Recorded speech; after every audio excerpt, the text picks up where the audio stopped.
In this episode, I am going to show you how to make an easy chicken sandwich. Yesterday, I made some chicken stock.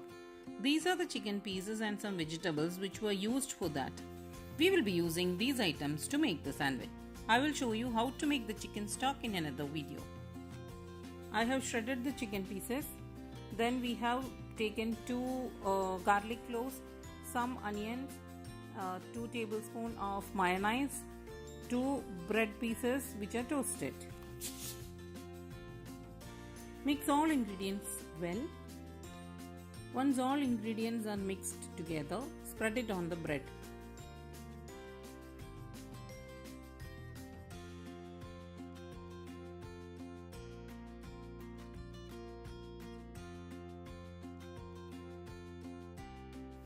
That's it.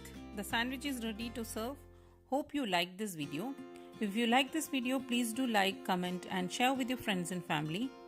Don't forget to subscribe to my YouTube channel Cookery Show and click on the bell button so that next time when I upload a simple and easy video like this, you get the notification. So see you soon in another episode.